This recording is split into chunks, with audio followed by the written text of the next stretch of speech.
Yoruba oral tradition includes passing down of oral histories and ancestral stories. And through these stories, elders are honored for their contributions, and individuals can learn about their cultural heritage. And as you can see, I can even see the picture clearly in my eyes right now that we are building the tree. We are building the family tree now.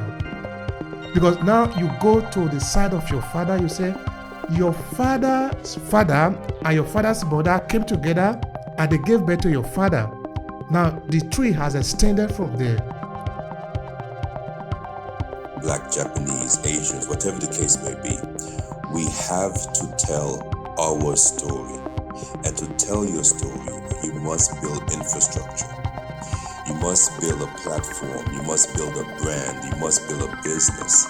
So how you mentioned that this concert is happening where they're celebrating African music and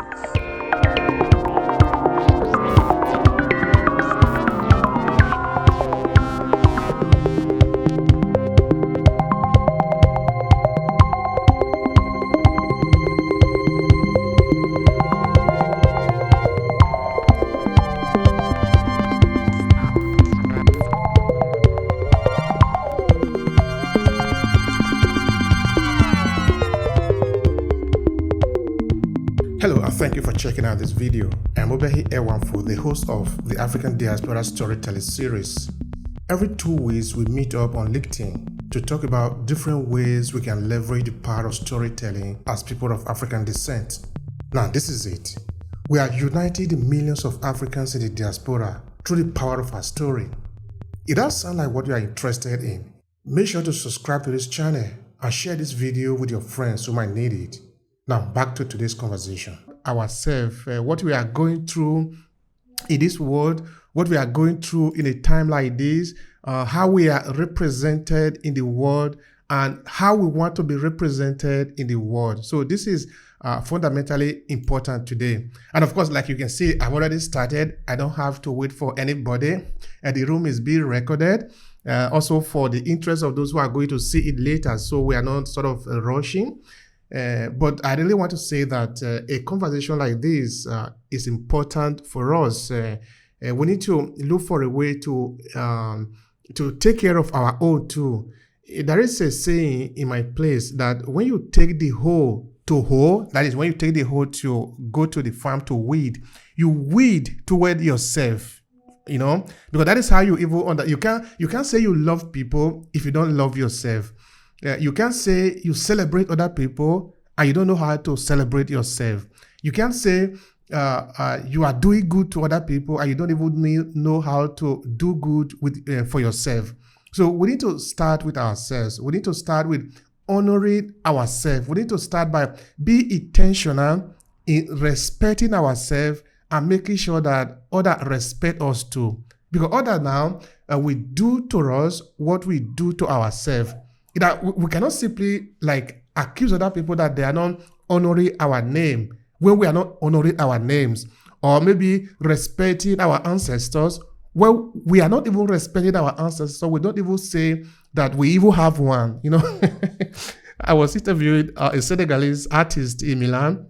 He was telling me, because we were talking about the question of why are we always celebrating other people, we are not celebrating ourselves, and he was telling me, but if I have a horse, you have a horse, you are climbing my own horse, you cannot complain that nobody is climbing your own horse because you also have a horse, climb your own. So it is, we need to celebrate, we need to make it a duty. We need to be intentional about celebrating who we are, because that is important, it's fundamentally important.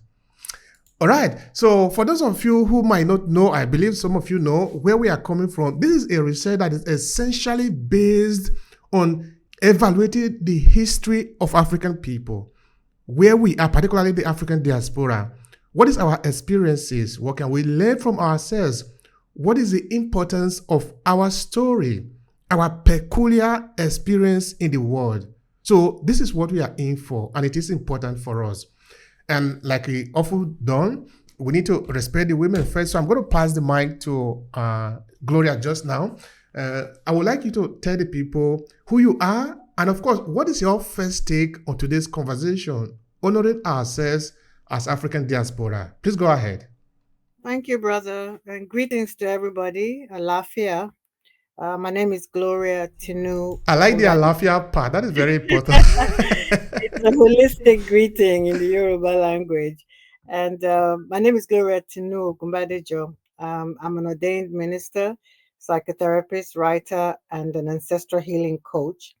I support African women ministers who like to add spirituality to their ministry in particular, and other people, other Africans in the diaspora, generally to make a cultural reconnection, spiritual reconnection, emotional, psychological, and intergenerational healing, strengthening their identity, bringing harmony and balance to their lives through ancestral healing, reclaiming our traditions, looking back to our elders and our customs to gain wisdom, direction, instruction, protection in these challenging times.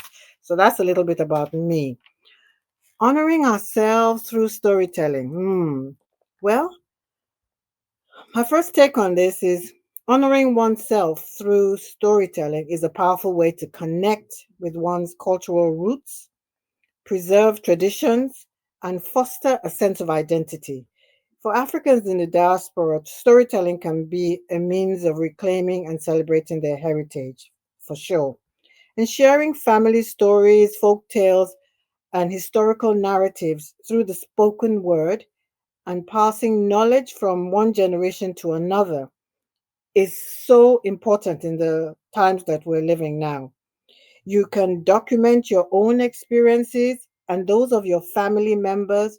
You can write down personal stories, anecdotes, and reflections that capture the essence of your journey as an African in the diaspora. You'll be amazed at the incredibly inspiring stories we have to tell that, by their very nature, honor us. And these can include stories of resilience, identity, cultural connection. It wasn't until my two amazing daughters, who I call my angels, asked me to tell them about my different stages in my life and my journey that I could actually see the love and admiration in their eyes, and the honor that they felt from the stories I was telling. I mean, they've always been my greatest teachers anyway. I'm from the Yoruba culture, and the Yoruba people have a rich oral tradition that places a strong emphasis on the importance of honoring elders and maintaining a sense of cultural identity. I can only talk about the Yoruba culture because that's where I'm from, and since I've been learning more and more about the culture, I am just full of love and gratitude for what lies within that culture. Yoruba culture is well known for its intentional and extensive use of proverbs and wise sayings. Elders often use these proverbs to impart wisdom, guidance, and moral lessons to the younger generation. The use of proverbs is a form of oral communication that reflects the collective wisdom of the community and underscores the respect for elders as bearers of the wisdom and honoring these gifts they possess. I will give some examples of some of these proverbs so that you can get a real sense of what I'm talking about.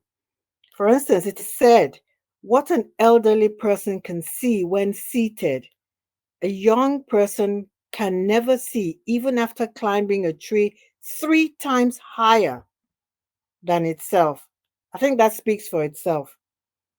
The Yoruba oral tradition includes passing down of oral histories and ancestral stories. And through these stories, elders are honored for their contributions, and individuals can learn about their cultural heritage. I feel that we can emulate these traditions by telling our own stories even before we get to the stage of being elders, to begin to experience how it feels to be honored by our own unique experiences. Again, the Yoruba language and communication are marked by respect for elders through the use of specific titles, honorifics, and gestures.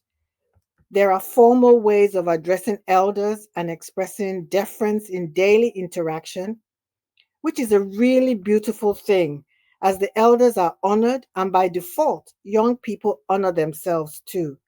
We can do this as what we're doing now is a form of honoring anyway. This linguistics and gestural etiquette of the Yoruba peoples reflects the value placed on respecting the wisdom and experience of elders. That is really a good opening. Now, it's also a sign of what lies ahead of us.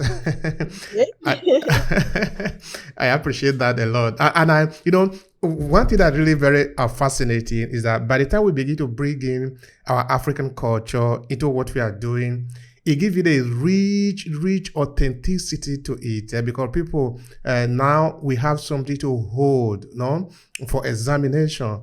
You see, the other day, of course, this is out of this conversation, we were talking of the Eyo festival that is done in Lagos, which people need to understand the significance of this in our daily life. Why are people celebrating like this?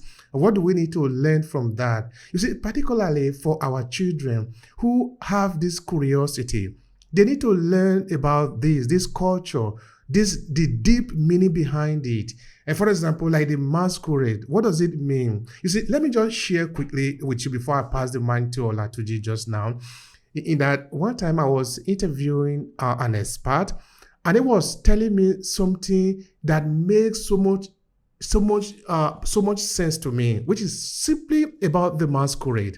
That the masquerade, what you see is the object dancing, but you need to understand that these are coming from deep ancestral origin. They are carrying information about them. Sometimes it is not only spiritual, but they are carrying information of their DNA, of culture, of their inheritance, of where they are coming from. So that a particular masquerade just coming out to dance or coming out just in the open signify cultivation, signify the planting season, for example. Another time, a particular masquerade can come up, signify danger, telling the people what to do. Another time, a particular masquerade can come up and it signifies something completely different. So that now the information is being passed to you through a variety of ways. But are you able to decode it? Because I remember, for example, there is a particular masquerade in my place. The name is Ubonomondu. Now, this is a very big masquerade. This masquerade do not come out in ordinary days. When there is something that is really troubling the community, the village, for example, I come from Uromi, which is in the south of Nigeria. Now, I'm not talking of Uromi in general, I'm talking of my community in Uromi, which is Amedokia. Now, this masquerade is called upon. Everybody know that something serious is happening or is about to happen or is being avoided from happening. So maybe, for example, somebody have stolen something and is denying it. And this masquerade is called upon, and you are in front of this masquerade, you cannot lie because you know the significance of what you are in front of. So we need to be able to explain it. But now, as I'm talking to you, that masquerade, we only hear it in history. But I've seen it. I have seen it in my time. That when that masquerade come out, you don't lie because you know the significance, you know the importance of that to what have happened before. So you know how to comport yourself. And of course, there are different other masquerades like this in Africa and among African culture with deep significance. And you don't want those significance to be self-explanatory now. We need to take the time to help people understand what do this mean, particularly for our children, particularly for those that are living in the diaspora who have no chance of experiencing this life, who have no chance of understanding what this means. Because if we don't do it, some other persons will come and do it and they will leverage it for themselves. And they can even corrupt it based on what they understand from it.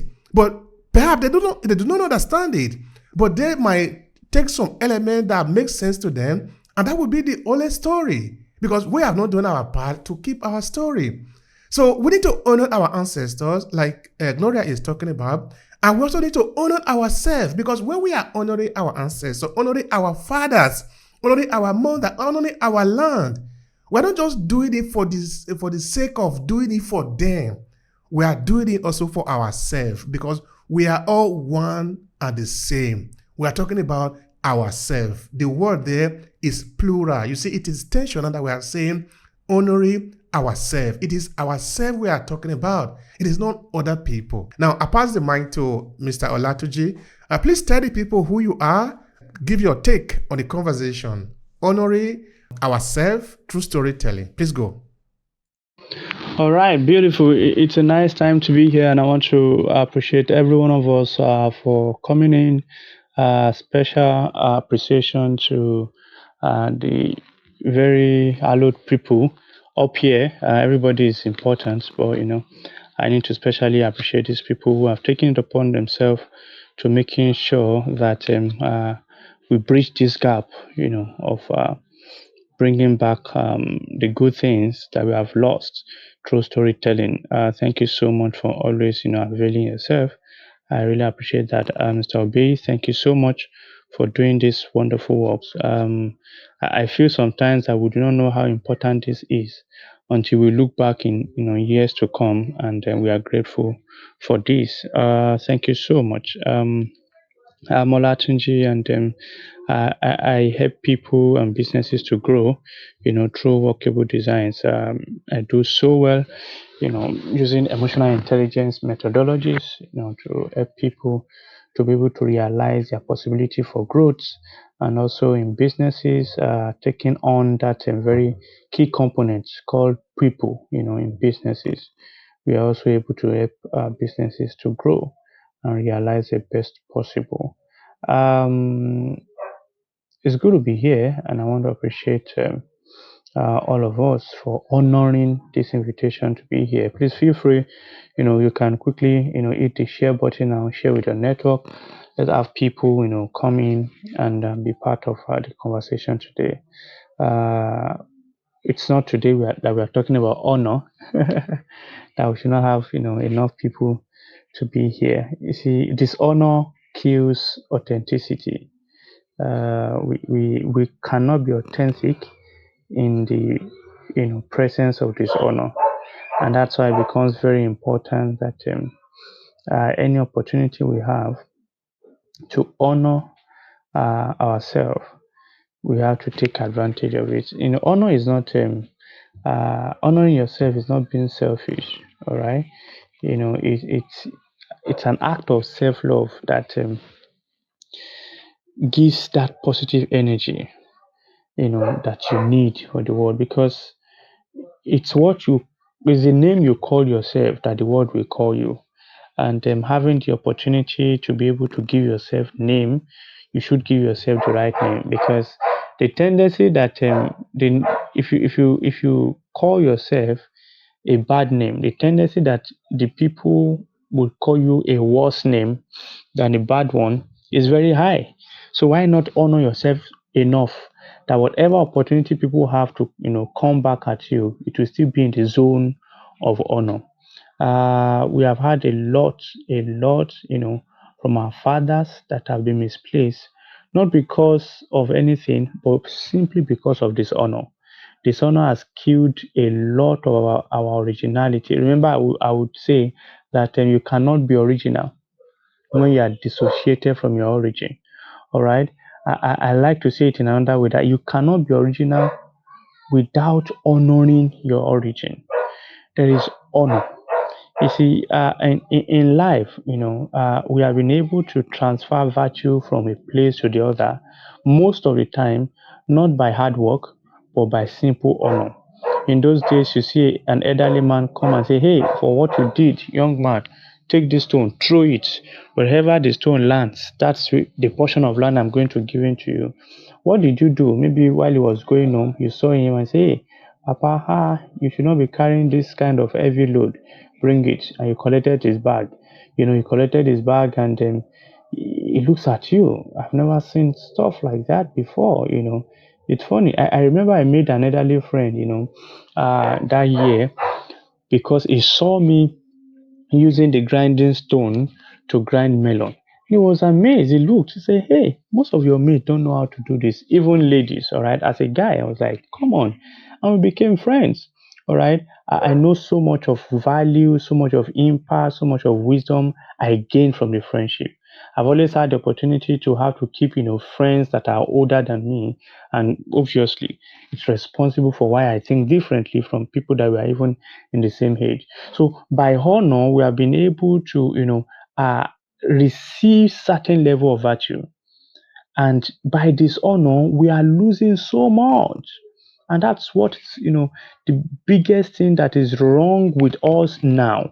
The modern man feels that because all cycle are equal to 360 degree, they are mates. No, cycle may be equal to 360 degree, but they are different in radius. This is very important. Cycles are bigger than one another, even though their degree is equal. So honor is very important. I mean, absolutely important for us to be able to preserve our history. If you do not, the thing is this: if you carry your, I don't want to mention. I'm looking for something very, very, it's the way you have decided to carry yourself. All right. Yeah. If you call, let me make a simple mention of it. Now, some people will pull, and it will end where we don't know. But some people will tell you that, hey, that pool is manure. It does not end where you don't know. What has happened? One has given honor to his mess than the other. And what is that telling me? Even the message, if it is not honored, can become a mess. If the mess is honored, it can become a message. We are so rich in culture, so rich in heritage, but so poor because so poor in influence because we lack the honor that is required for preservation. We lack the honor. You see, one of those things I'm going to be teaching people in throughout this February now is the mindset that is needed for doing great stuff.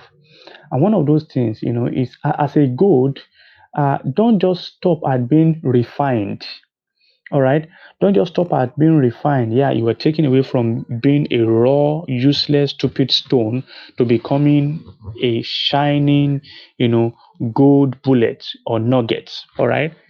Don't just stop at being refined. Move ahead to being processed. You see, process. You look at the word process. Let me quickly open up the word process. Process is, I'm seeing two words coming together. And the first word is providing. And the set there is access. Providing access.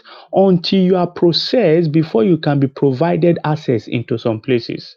Until we understand the dynamics of honor, we are unable to enter into some places no matter how rich we have assumed our stories to be. It's not just sufficient, all right? We are doing a lot of refining work right on this platform, all right? Making people to get out of their raw state and say, come on, your story is not useless. Your story should leave the raw format. Be proud of your story. But beyond being proud of your story, it's the mindset of honor that gives you the advantage of process. Now, when I want to talk about processing now, let me quickly, bring it to a comma before I allow the next speaker to talk. When I talk about process, you see, 5 kg of gold can be turned to a crown. All right. That same uh, mass of gold can be turned to um, a water closet in the toilet. All right. Okay. Now you will see the water closet only when you go to the toilet, but you will see the crown always on the king's head. The crown is going to be given the best protection, is going to be given the best honor. But you will sit on the water closet and you don't even mind whether it's gold or not. Remember, both of them are 5 kg in mass. What produced both of them is 5 kg each of gold. But what's the difference? Why is one being celebrated and the other not celebrated? The dynamics of honor in processing. It's not sufficient that we know that we have a story. It's not sufficient that we know that we have heritage. It is so important that we honor this heritage. It is in the honor of this heritage that we process our gold into crown. Let me use my mic and enjoy from others as well. Thank you. Thank you so much for that, Olatuji. I like the way you usually go to the root of the word. That gives it even more deep meaning now. It is good to go deep sometimes, to go and unearth some element of the vocabulary of the linguistic, the language that we are even speaking. So it's really an honor here, and I'm using that intentionally to have you around to help us understand even the deeper sense of the verbiage that we are using here. That is very important. We are not taking that for granted. I like also the analogy that you gave about gold, no? Because it's the same 5 kg, but how come one is perceived more important than the other?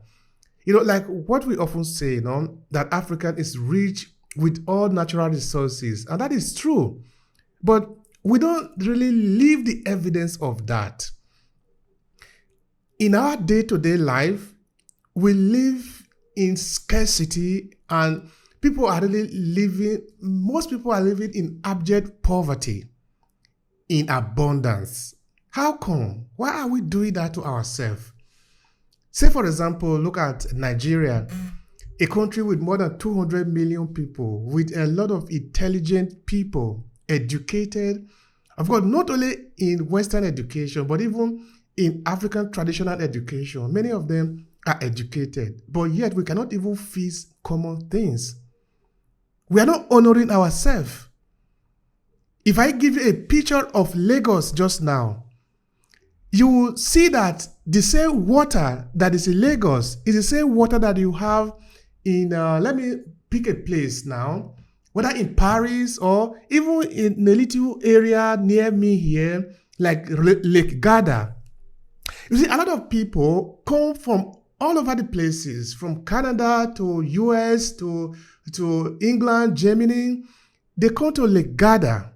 Lake Garda is just a lake, but the people have so beautified it, so refined it that a lot of tourists come there. A lot of hotels are built around that. But you see, we also have places like that as Lagos and in many other places across Nigeria. You see, the very first time I visited Lagos, I have never forgotten that picture. I went across, I think, Obafemi Awolowo Way, something like that.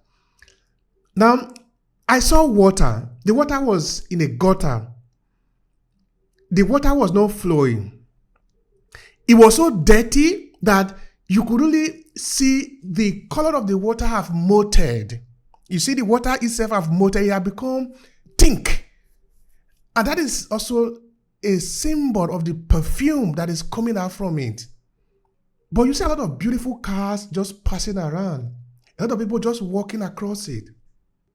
It looked like the book, The Beautiful One Are Not Yet Born, how the society was depicted by the writer. That the society is decaying. That for me, that image for me, and that was also very close to Obafemi Awolowo's, I think, whether it's estate or a house. Then I was asking myself, but how come, of all the places in Lagos, we could do this to ourselves? And of course, if you then enter it or Jota and many other places, you would see this is evidence of how we are honoring who we are. We have forgotten that we are people that deserve honor. We are disreputing ourselves. Like you say, we are dishonoring ourselves. That is what it is. And we want other people to respect us. That is, after you shit on yourself, you say, hey, don't you know I deserve respect? Respect me. No, you first of all need to clean your ass up. Let's make our place the best place in the world. We are the one doing this to ourselves. Either we are living in this dungeon, this dirty place. Why can't we clean it up? The other day, I was seeing a kind of recovery effort. I don't know if it were happening in India or in some places. There were machines that they brought into a lake, a kind of a flowing water that was not flowing anymore.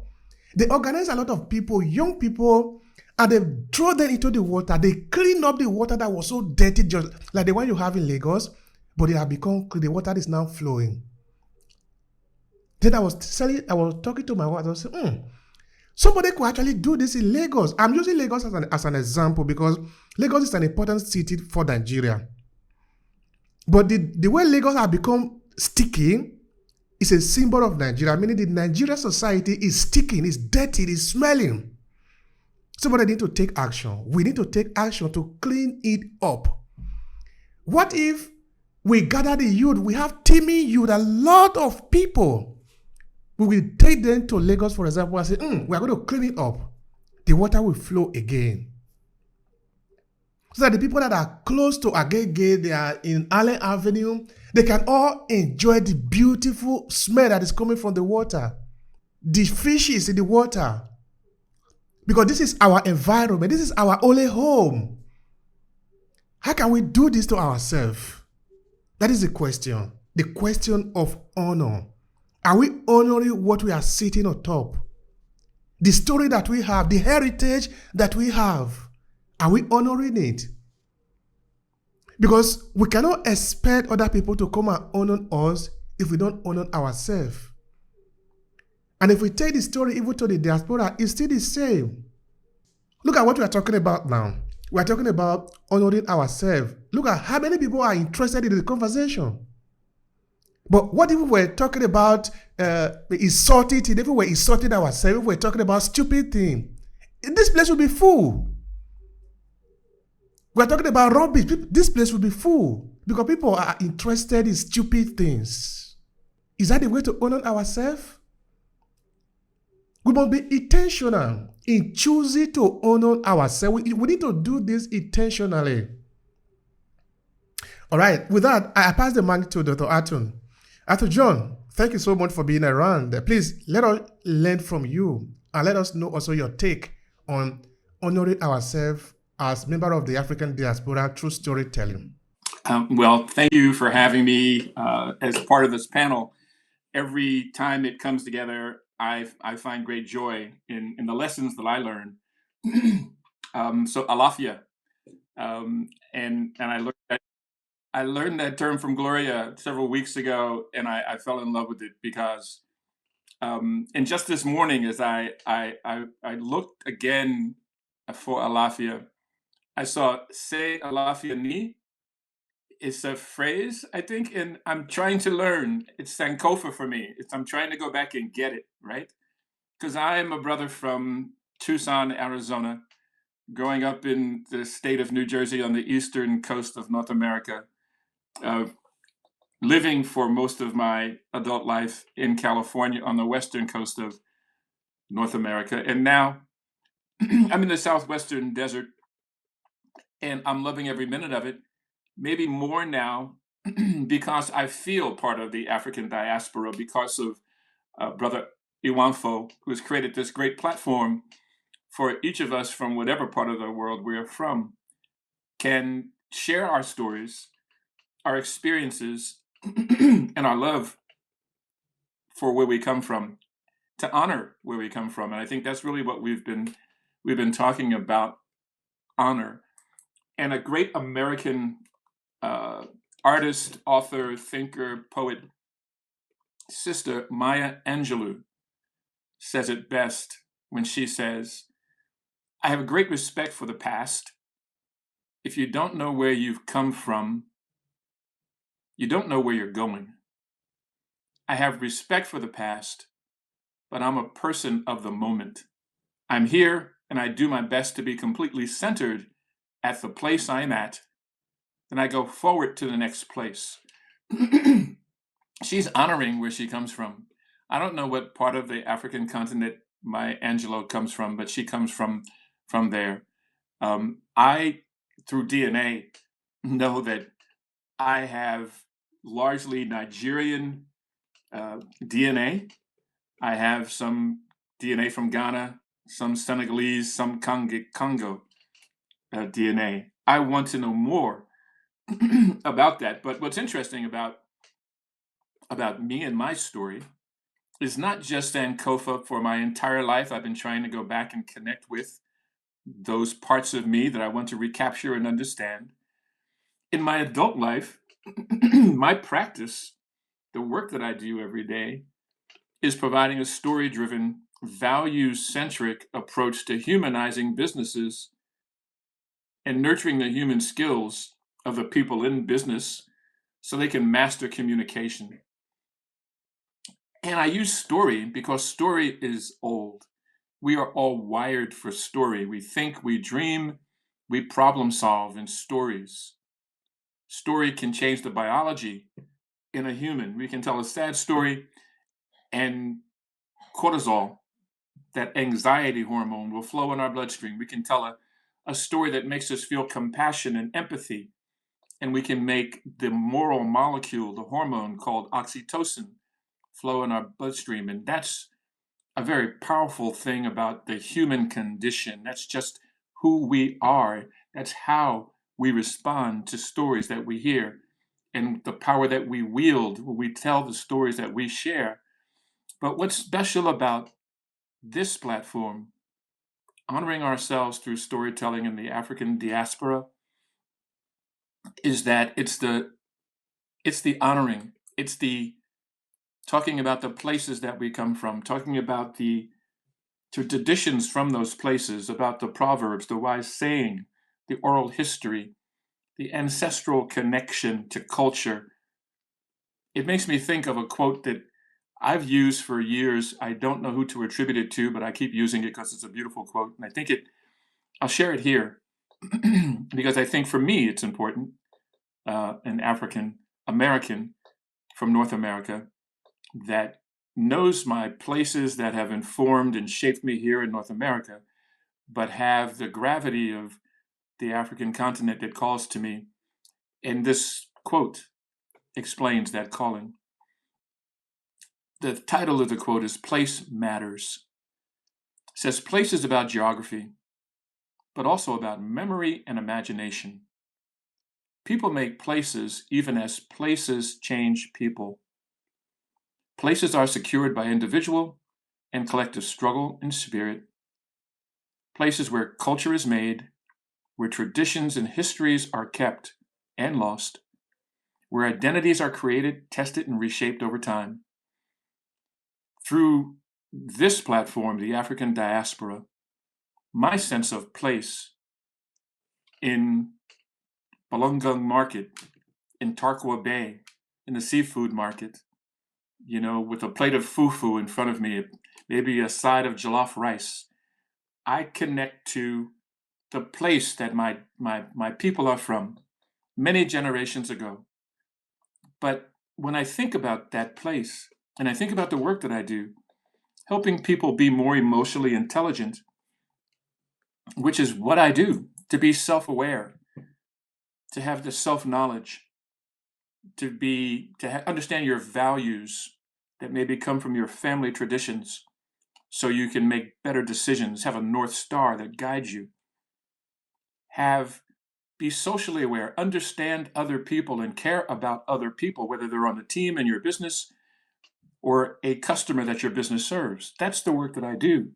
But when I think about the place that I come from, I think about Ubuntu, the African philosophy that emphasizes being human through other people.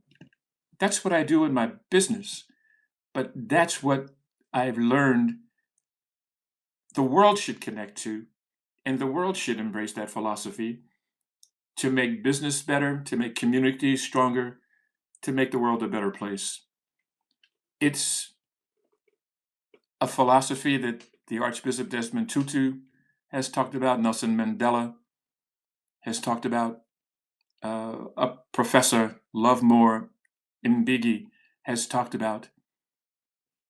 The incredible thing is that one of the biggest open source and most powerful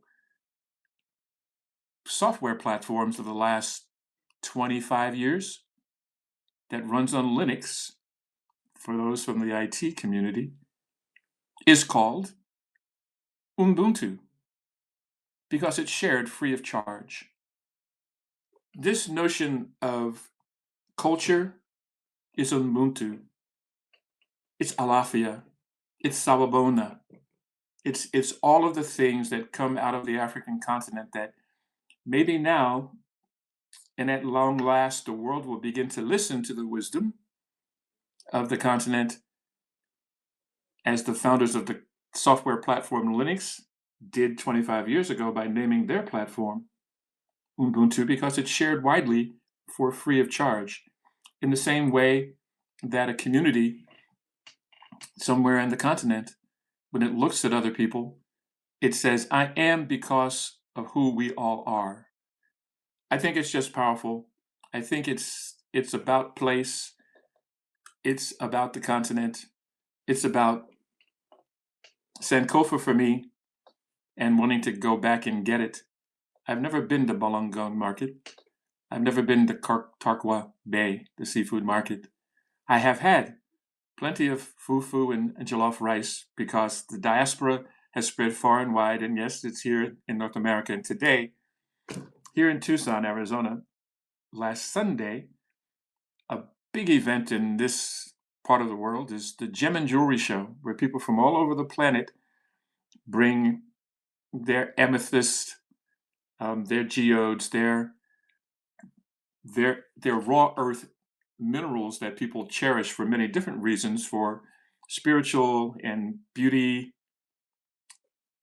But alongside of this gem and jewelry show is what's called the African market. And from New York and Los Angeles and from the continent, people bring their wares. They bring the artifacts from the community. And I was there last Sunday because it runs for about 3 weeks. I went to the African market in Tucson, Arizona. And my wife and I are strolling around, and I'm looking around and said, hey, it's just us. We were the only, black faces walking around, but all of the other people from the other parts of the world were there to honor and appreciate and seek to understand what they didn't understand. They came to learn, I hope, and honor, I hope, all the artifacts that they could buy and bring back to their home, place in their garden, or whatever they wanted to do. But I think the wisdom of the African continent, I know, is a place that matters to me because I'm seeking to go back and get it. But I think the world is awakening to a very clear reality that living with Alafia in your heart, living with Ubuntu on your mind, is a way to change the trajectory of the human condition. And we can all flourish when we embrace and honor the traditions, the proverbs, the wise sayings that come from the oral history from the continent that is Africa. Thanks for having me on the platform, brothers and sisters. I appreciate being here. Thank you so much, Athon. Thank you so much for that. That message actually is driven home, and it is a powerful one. You see, every time that we are here together, I really feel the energy flowing, and I also feel this sensation that this is what we are supposed to be doing and doing all the time. We must be looking for a way to connect among ourselves for the sake of us. For the sake of us. And we need to be intentional about that. We need to deliberately decide that we want to honor ourselves. You see, that should be 3 days ago. Yeah, 3 days ago on Sunday, I went out with my family. We went to the city center in Verona, where I live in northern part of Italy. So we were in Arena. Now we saw a group of people, many of them, not so many though, say about 20 of them. We saw an exhibition. They were honoring the people that died during Nazi Germany. And they said what they wrote there that up to 8,000 people, which were of the 6 million people that died and that were killed by the Nazis in Shoah, that about 8,000 of them were of Italian origin. So they have decided to honor these people, writing names, gathering all the information that they could and putting it on display. They brought a piece of train and they erected a small train track in the middle of the city. They organized people to come and listen to the story because for them it is important. Now you can see they are intentionally interested. They are doing this deliberately to honor themselves, to honor their ancestors, those who have died. So I'm thinking if we could also learn something from that. I'm not saying we're not doing anything at all in this regard, but I think we need to do more. Looking at how many people that have died of African descent, not through the fault of their own. Look at more than 50 million people that were killed by King Leopoldo in Congo. Who remember those people? What do we need to do about them in our busy, busy life?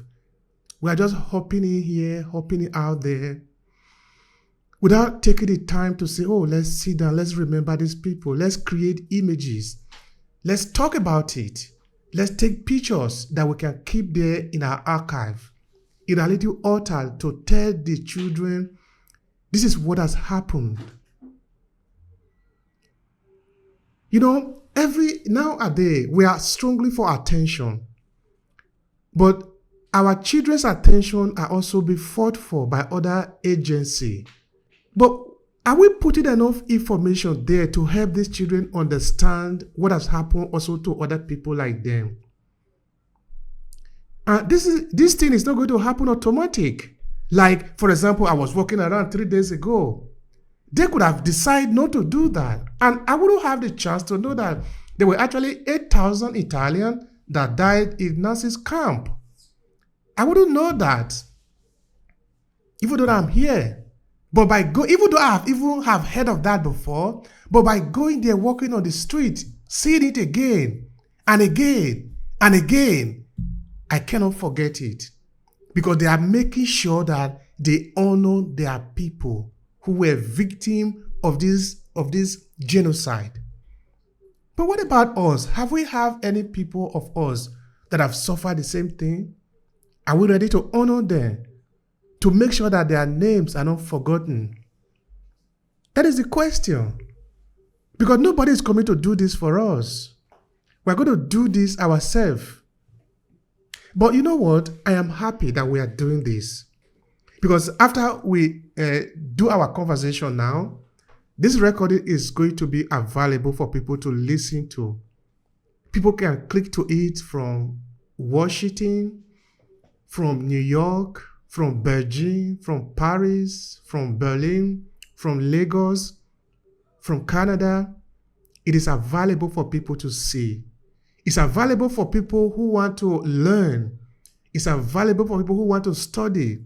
It's available who want to hear the verbiage of how we pronounce certain name. You see, Arthur John a while ago was saying that he learned about the Alafia from Gloria. What if Gloria never said that? That is the importance of this, that we must be intentional in honoring ourselves. We cannot expect other people to do this for us. It is the minimum that we can do. We are not saying build a museum now. We are not saying buy me a car. We are just saying let's decide that from time to time, let's talk about us. Because we are important too. Olatunji was saying, if you don't honor yourself, nobody will honor you. Because you are saying to the people, I am irrelevant. You see? Are we really relevant? If we are, we need to start by honoring ourselves. How do you dress? How do you talk? How do you talk about yourself? How do you pronounce your name? What do the people know about the significance of what you represent in this world? This is your job. It is my job. It is our job to do. All right. Before I ask a question to Gloria, I have the honor of seeing also Dwight Thompson. Please, thank you for joining us. I believe you have something to say relating to the conversation of the day, honoring ourselves as African diaspora. Please go ahead and share with us. Blessings, blessings. Happy, wonderful 2024 to everyone. And it's a beautiful Wednesday, and this conversation is extremely relevant. And I'll tell you why. Throughout history, we have seen different things and we have learned different things. But one thing we do know for sure at this moment in time, when it comes to the African diaspora, the Caribbean, African Americans, Black Americans, Black Japanese, Asians, whatever the case may be, we have to tell our story. And to tell your story, you must build infrastructure. You must build a platform. You must build a brand. You must build a business. So, how you mentioned that this concert is happening where they're celebrating African music and the arts, and even here in Florida, we would have a jazz festival celebrating the music from Louisiana and South Florida. And most of the organizers are not of African American descent. So we have to tell our story, because in telling our story, we get to own the material from a business point of view, and we get to tell our story how we want to. I just watched a clip on YouTube, a self-made movie called Ubuntu Uppercut. I hope I pronounced that correctly. It's about 6 minutes long, and it's a local guy from, I guess, Nigeria, I think. And he just took his time and he made a nice 6 minutes action clip movie, with some martial arts and so forth. Very Afrocentric, very original. Now, he has done that, and that is amazing. And we need more things like that, because if we wait on Hollywood, if we wait on a big publisher to tell our story, if we wait on a movie star to come across and act for us, we won't get our story out there. So this is important, building that infrastructure, making those connections, telling your story. That's why I'm a huge fan of folks doing their family memoir. Growing up, we would do a school project where we would have to do a family tree and show who your grandparents were, who your uncles and aunts and your nephews and cousins. In 2024, with the technology we have, with our access to Google, to Amazon KDP, to Apple, we can make our own little book just for our family at no cost to ourselves, just by researching, interviewing our elders, talking to them. Because guess what? You might not know who the biggest celebrity is in your city or in your country, but you do know who your great uncle is, who walked 1,000,000 miles in helping build a railroad, for example. And he gave money to your father to buy his first house. And then from there, your father met your mother and they had you and your siblings. That is a powerful story because it's relevant to you. And that is the beauty of telling your story, capturing your family story. Because when you're gone, you would want your grandchildren to know something about you and your life and the land you own and the journey you did and who did what. We have to be aware and in love with our history, with our story. Right now in South Florida, they are removing the books from the schools that talk about anything to do with slavery, anything to do with blackness, any books written by black poets and black authors, they are removing from the schools because they don't think it's appropriate material for children to learn. Storytelling is what matters to the individual, and you should be able to tell your story because where you come from and how you got here is important to where you're going and how you're going to get there. Thank you so much, Obehi, for having this type of conversation. It's important and necessary for everyone in this room, for everyone who came through and listening. Take a moment, write your story. Don't take it for granted. You might be busy with work and busy with your entrepreneurship, busy with your classes and your studying and your homework. Take a moment to understand that your story is important. Your life is valuable, and you have to represent for yourself. You have the standard. You set the standard for what you accept and what you want in your life. And don't wait for anyone to appreciate you or your history. You have to do it for yourself. Do your research, talk to professionals, go on LinkedIn audio rooms like Obehi is doing right now. Listen to conversations, educate yourself, and tell your story because your story is important. Thank you so much for that, Dwight. Thank you so much. I really appreciate that. That is so vital. That is so important to the centerpiece of the conversation today. Uh, because sometimes people think that when you are telling them to pay attention to their story, it's like you are telling them, oh, you first of all need to become a professor in Harvard, or you should have gone to the best university in the world before you can do this. But that is not what it means. You see, I think Dwight actually break it down in the simplest form that it can be. Whoever you are, you must understand that. You see, I was interviewing a historian, a US historian actually, about history. Then I asked him, define for me, what is even history? And he would say something to the effect that when I stand with my grandson, I will tell my grandson, your father, which is my son, came before you, and I came before your father. But I have a grandpa. My grandpa came before me. Something as simple as this, but I think it make the point that we are basically trying to understand where are we coming from. Like, where are we coming from? It is not an intellectualized concept. This is basic truth that one day your father and your mother came together. That is how you came into this world. This is not a philosophy. This is not religion. This is not science. This is life. This is just what it is in a physical and real and raw truth. This is what it is. Then the question is, but if this is how you came into this world, meaning this is how your father and your mother equally came into this world.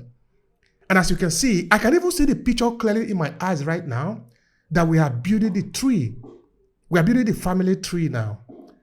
Because now you go to the side of your father, you say, your father's father and your father's mother came together and they gave birth to your father.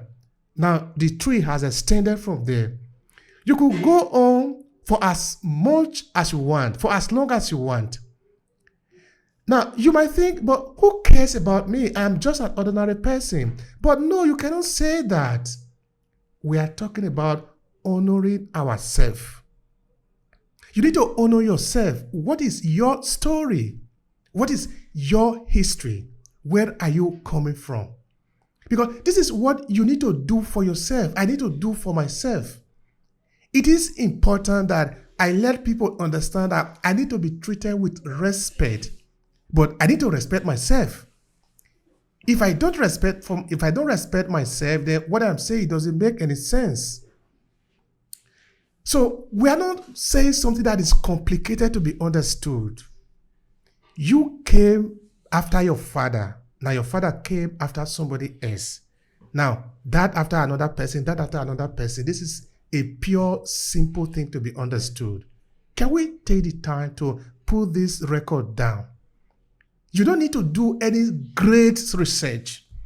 You need to probably just, I was doing a training for students in JAWS a couple of months ago about storytelling or how to use storytelling for conflict reporting.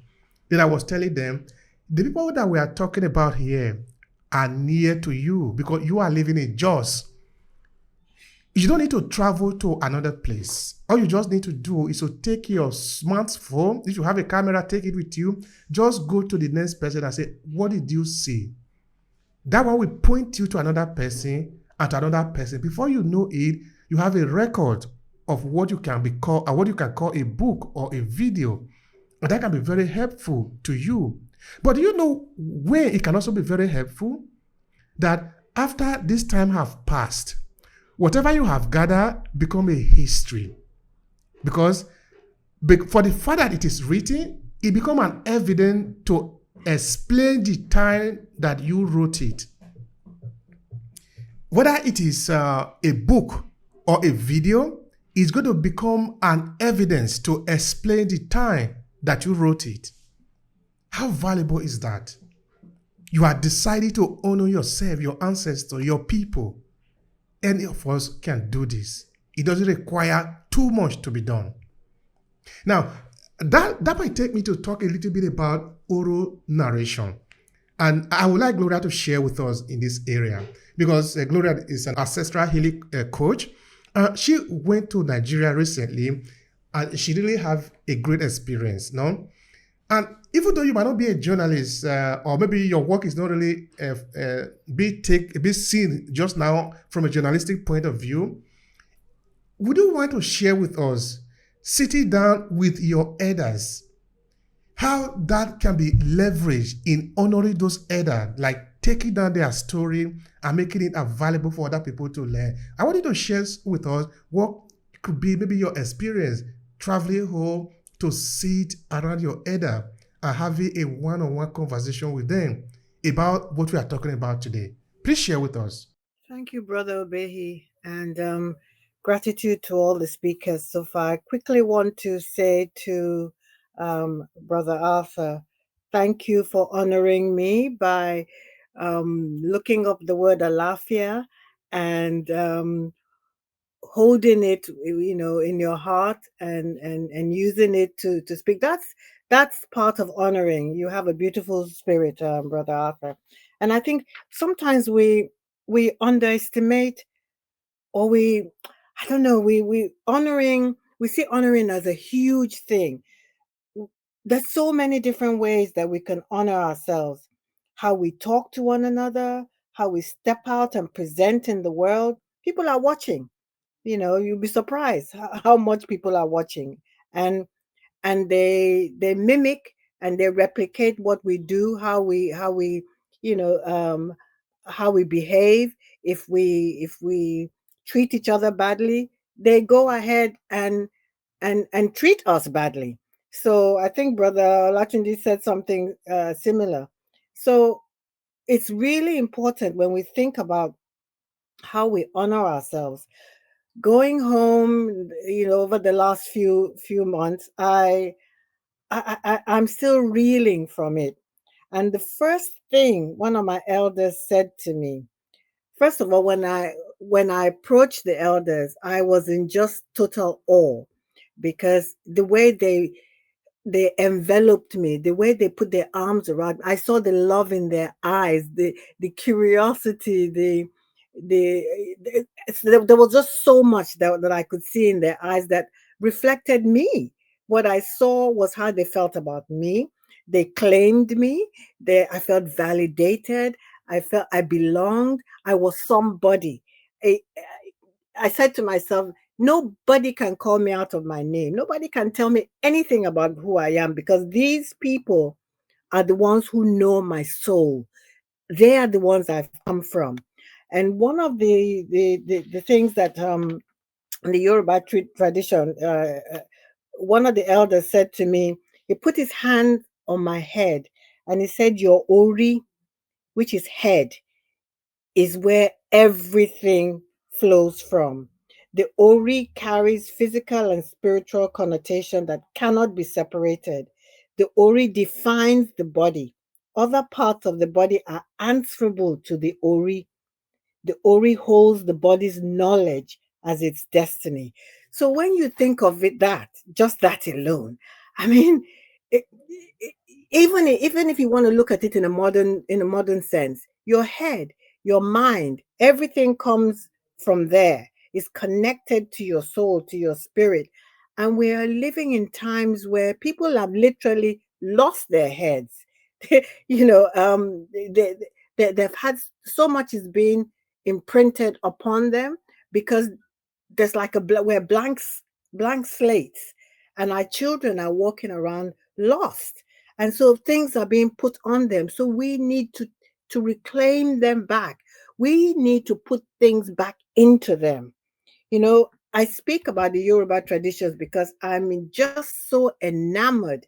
I'm so in love with, to think that these are my people, and I grew up in Nigeria to a certain extent, but I lived in different parts of the world. So I have different cultures that I've adapted. But there was always something in me that was bubbling.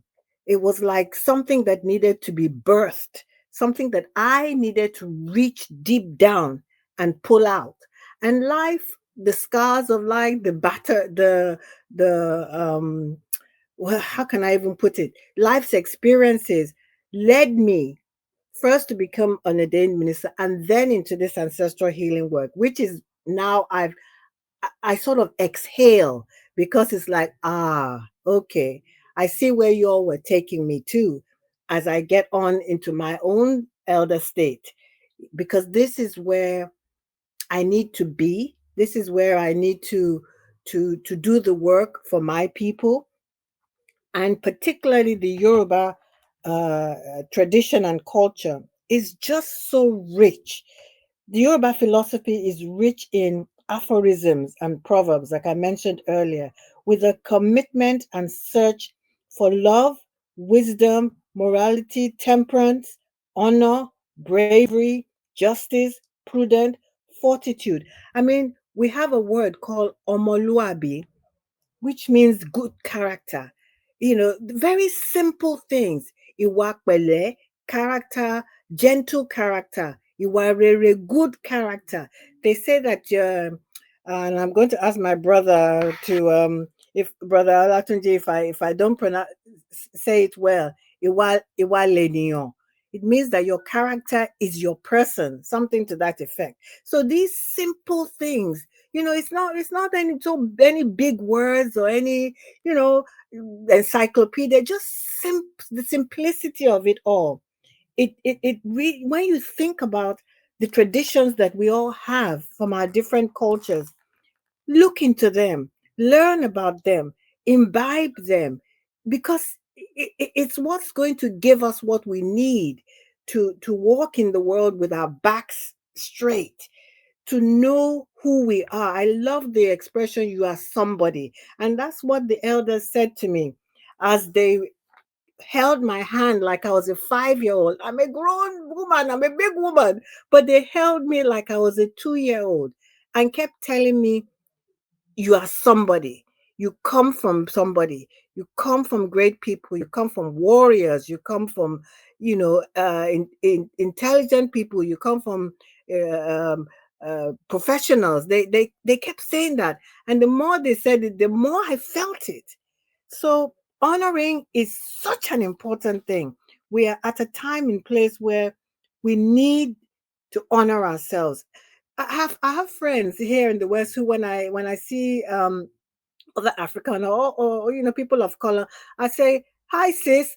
And I have these friends who say, "Why do you call everybody sis? You're not related." I said, "Well, that's for me to know and for them to know also." Yeah, but they were bothered by the fact that I called other Black and African people sis, because they said there was something in how I said it, that they could feel that there was something in it. They didn't understand what it was, but they could feel it. So I'm saying these are cultures and things and ways that we have naturally, that God given. People are watching, they see it, and we treat it as if it's nothing. Or in fact, sometimes we smirk at it, or it's like, oh, don't, I don't know, there's just a strange attitude about it. I have other people who have said to me also, they look at pictures of me, in settings, and they say, you always have this African print, you have this, you know, African headgear. What is it about that? It doesn't matter in the winter. I said, because it's part of who I am. I want you to see who I am. I'm not in my country, but I carry all of that with me. And I represent that by what I wear, how I talk, things I say. I honor myself so that you have to honor me. And if you can't, step away from me. That's it. I pass the mic. That is powerful, no? In that you take your decision. You know what you represent. It's like you don't say everybody come treat me the way you want. No, you have honor. You have your integrity. These things should be really clear for us. Should be really clear when we go out to engage with people. That we have a line that don't need to be crossed. It is the same for other people. You don't just go there and talk to them the way you like. It is not accepted in our normal way of behavior as human beings. So we should not accept it also. You want to engage with me? Know that I am a person of honor. I treat myself with honor. You either treat me with honor or you don't need to engage with me. There are more than 8 billion people in the world. So we must choose to respect ourselves, choose to honor ourselves. Then every other person must respect us also. Of course, without forcing anybody to do this, because they will understand that you are a person of honor. You dress the way you want to be addressed. And they know that, and they must address you like that. So that is really very fundamental. Now, talking of how sometimes we get this message in, I think that is something I would like to just point out there shortly before I pass the mic on. I'd like to get ready. I'm coming to you just now. This is maybe, for example, when you are a little baby, your mother hold you in your hand and they begin to recite a lot of things to you. I don't know if it is something that is only in my culture or is something also in your culture, because I remember, for example, of my mother and my little sibling. He will hold the baby in the hand and begin to call the name of our ancestors. Oh, the son of Idumugulu, because Idumugulu is the name of my place. Omyugu Naigbe, Ugu Naimu Naile. Basically, we recite all these songs for the baby. I'm not talking of an adult now. She is saying all these things to the baby. Now, does it make any sense? Of course, it makes a lot of sense. Because Gloria was saying something important before, that our head, we need to put the information there. They don't come there naturally. Now, that baby is still very small. She is planting the seed of identity in that child by telling the child, this is who you are. These are your ancestors. These are your father. These are your mother. This is your land. This is who you represent. This is who you are. Now, imagine how that child will grow up. Those information will be coming back again. You know who you are. And if you know who you are, you have a different way of walking in the world. So I'm sort of trying to see now how this information get into us. And we need to learn how to honor them. Because without those people, without those women or those men that held you when you were a little baby in their hands, you cannot be here. None of us get to where we are today on our own. We only get to where we are through the suffering, the sacrifices of other people. So honoring them is a minimum that we can do, because we are here. Absolutely, we are here because of them. Without them, we cannot be here. That is natural. So it is good that we also learn to honor this individual, because it is their blood that is running in our vein. We don't need to, this again is not philosophy. We're not talking about high science. This is life. You come to this life, in this journey, through a channel. We're always saying, respect that channel. Respect those individuals who gave you life. Because coming to be a human being is not an imagination. It's not a proximity. It's a real exercise that happened. Your mother really did have an encounter with your father. That is how you are here.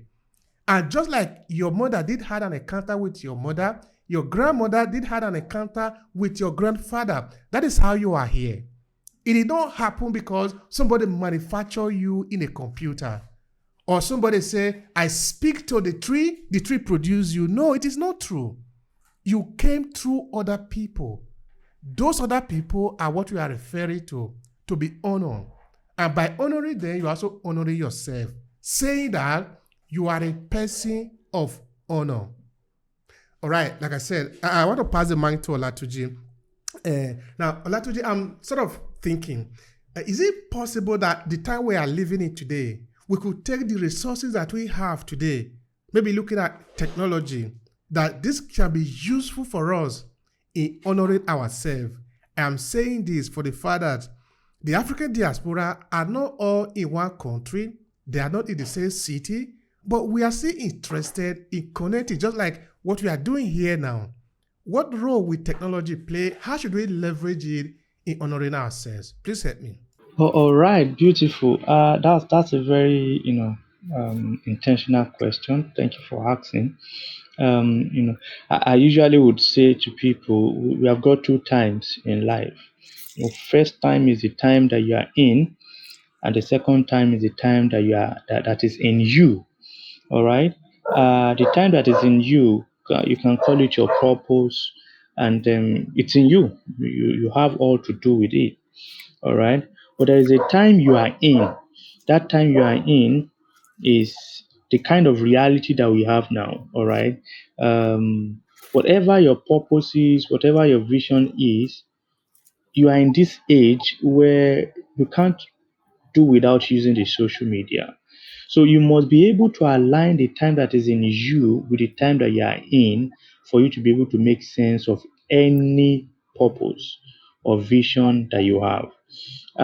It's going to be very, out of place and not appropriate at all, not to know how to use technology, not to know how to use this time that we are all in together to be able. What we are doing here now is what happened, some decades ago under the big, baobab tree.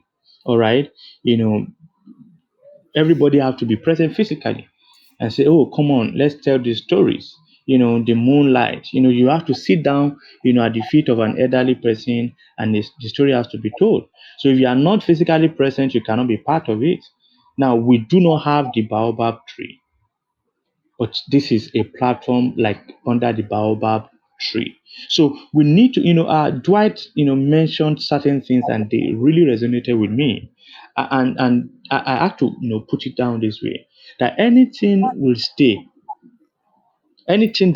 rather, anything that will stay has to be built. And it means that for us to tell abiding stories, we have to build things. We have technology now to be able to build honor for ourselves. Building. You see, like I said, what we have been doing on this platform is like the refining of the gold. There is need for processing.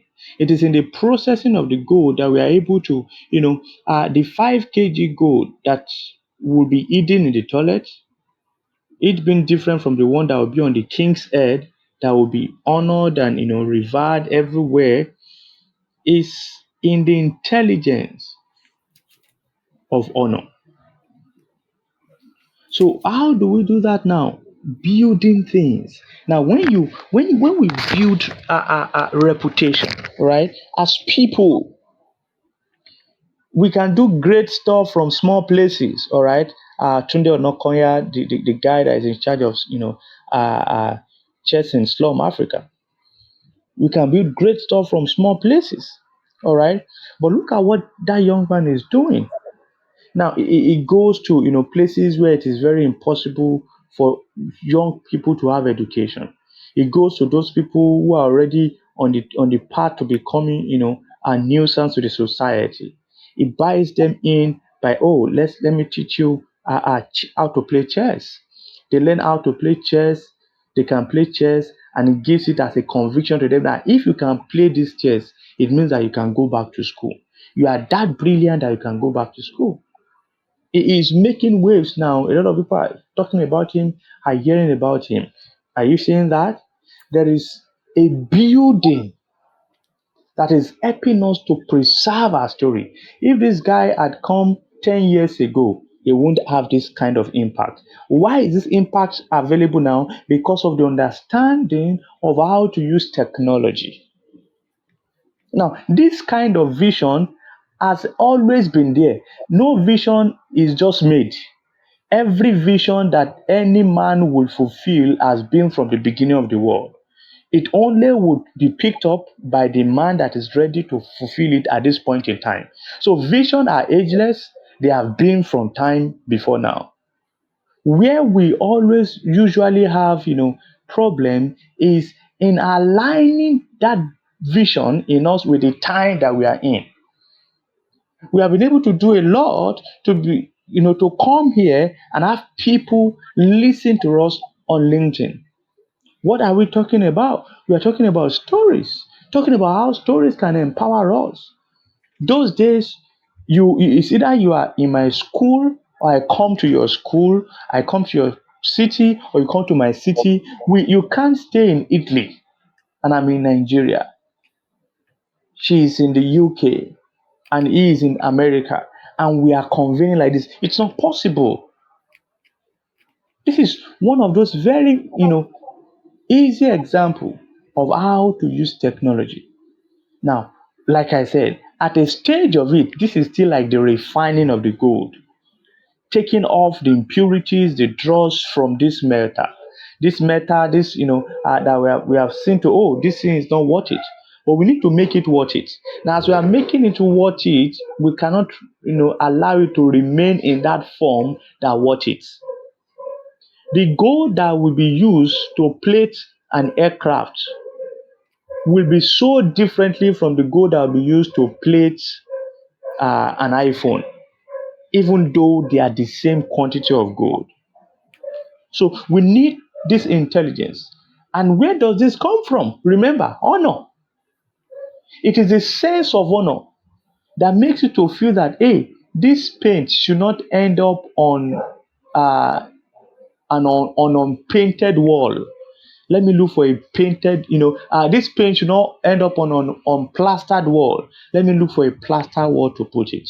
So we must understand how to raise the value of the things we do, because by then we've got advantage of technology to be able to build. You see, when you write with Microsoft Word, your handwriting is not seen. We don't know how beautiful your handwriting is or not.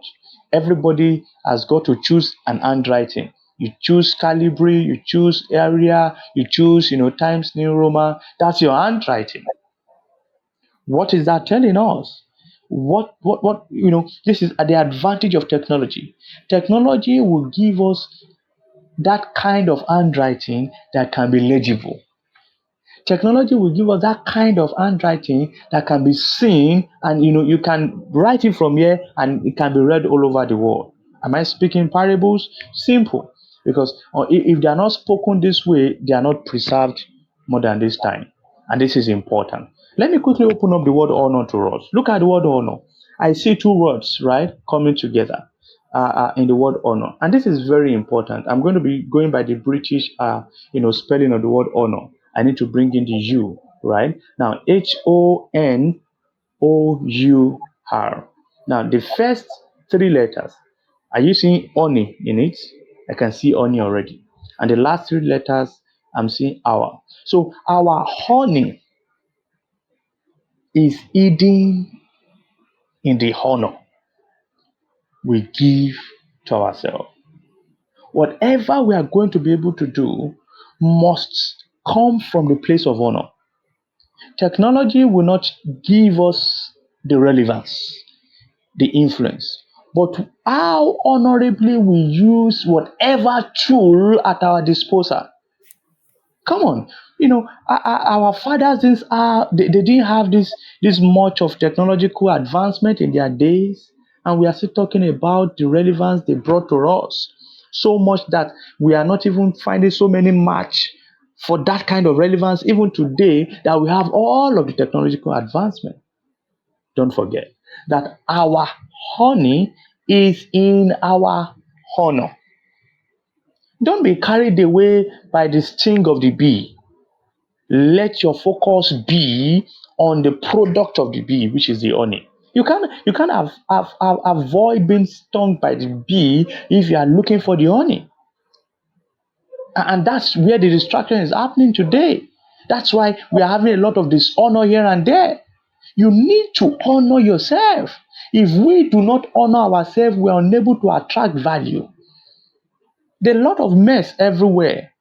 But because over time, people have known how to be able to honor themselves, you see mess being transformed to things that are honorable, things that are valuable. And this is very important. So, beyond the advantage that technology can give us, immediately we begin to come from the mindset of honor. Everything around us can be to our favor.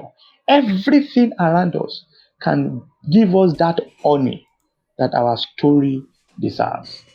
Let me give the mic and let's enjoy it together. Thank you. Thank you so much for that, Olatuji. That is powerful. I know something great was coming from there. The last thing you said is very powerful there, that everything can actually be to our advantage. I believe that to be true. That as human beings, we need to look at where we are and make everything work for us. Are we living in the era of technology? Okay, we have always used technology, that is true. But are we living in an era with a different type of technology? What is the technology going to mean to us? Can we use it to our favor? If you mean writing, can we use the technology to write ourselves into the history that we want to be?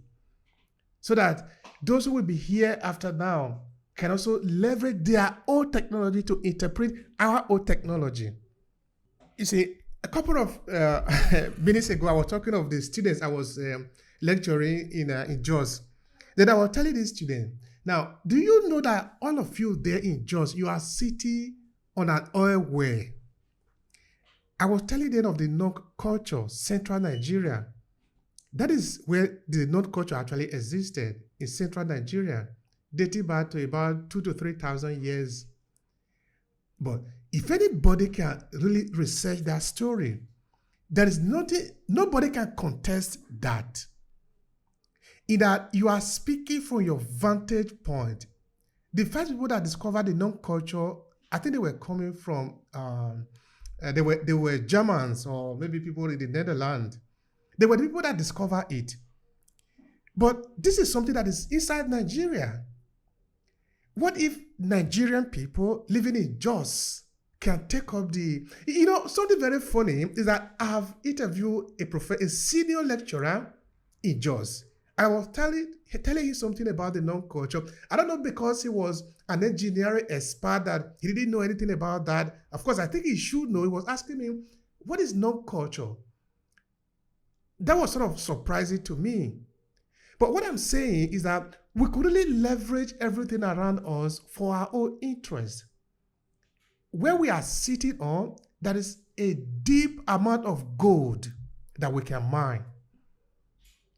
But we can also abandon that and start running to some other places, thinking that maybe that is where the pasture is greener. What a waste of resources.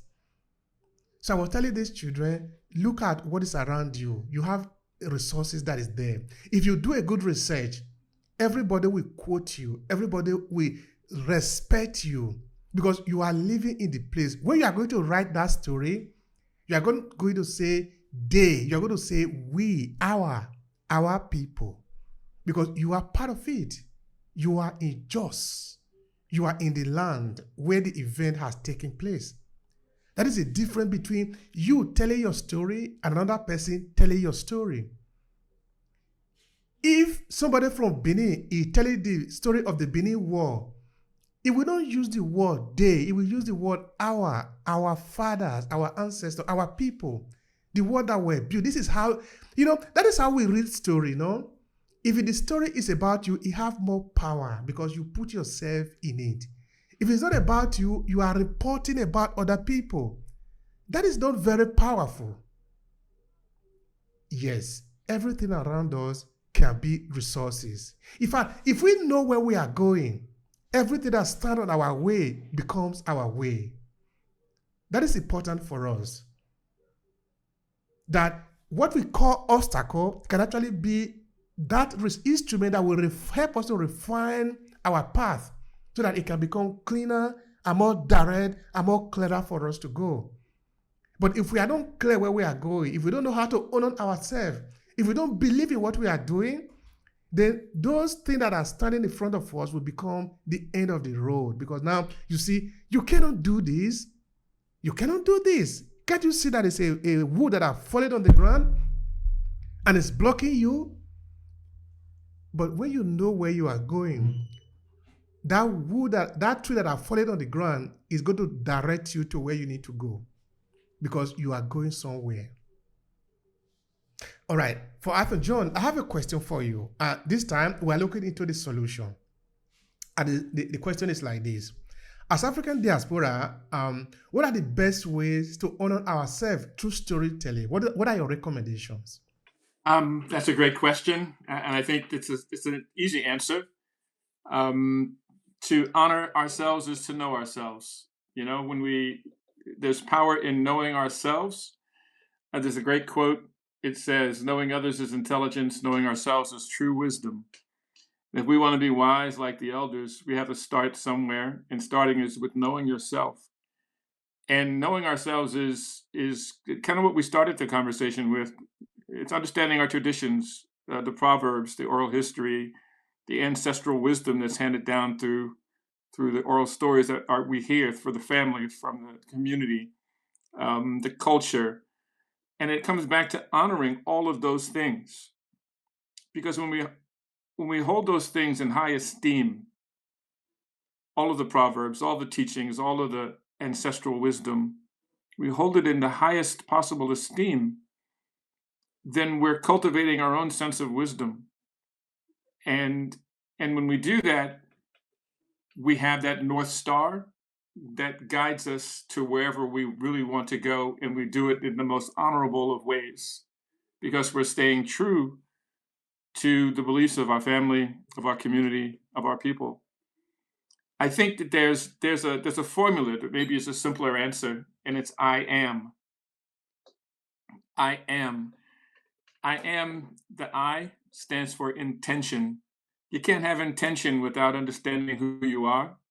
You can't have intention without understanding where you're going. And generally, intention only comes to you after you have that self-awareness and you understand all of the things that we just mentioned: tradition, proverbs, wise sayings, oral history, self-awareness. Those are values baked into all of that. And the values become your North Star. Your North Star sets your intention. That's the I. Intention plus attention equals manifestation, making things happen in the world for yourself. So we've got I, A, and M. Intention plus attention to your intention. Attention would be working to make your intention a reality, equals manifestation. That's the roadmap. Just consciously creating the life we desire by first doing the work to know ourselves, to gather all the wisdom that comes through all of the people, places, and experiences that shape us, to get that intention aligned with attention to manifest the life that we desire. I am. That's my answer, Obehe. Thank you so much for that. Thank you so much for that, Athon. That is powerful. Intention and attention. All right. We are going to find a way. This is what happened. This is why we are here. This is why we are talking. We are putting our minds together. Because when we do that, suddenly what we might be seen as a problem will soon become a solution for us, an opportunity for us that we can cash on. That is, if we are intentional about it, if we are doing it with the intentionality of really what we are doing. I thank you so much for that. And now, Arthur said something that our beginning to the solution must start with knowing ourselves. And that leads me to a curiosity that I'm going to be passing on to Gloria, because she is an ancestral healing coach. So I'm trying to understand from your point of view here, dear Gloria. Is there a way that what you do in your business can help people know themselves better so they can then honor themselves? Because now we understand that without knowing themselves or without knowing ourselves, we might not think it is necessary to honor ourselves. So help me with that. How can what you do help people to know themselves so they can honor themselves? Please share with us. Thank you, Brother Behi. Oh, I'm tingling all over. It's just a wonderful time session that we're having today.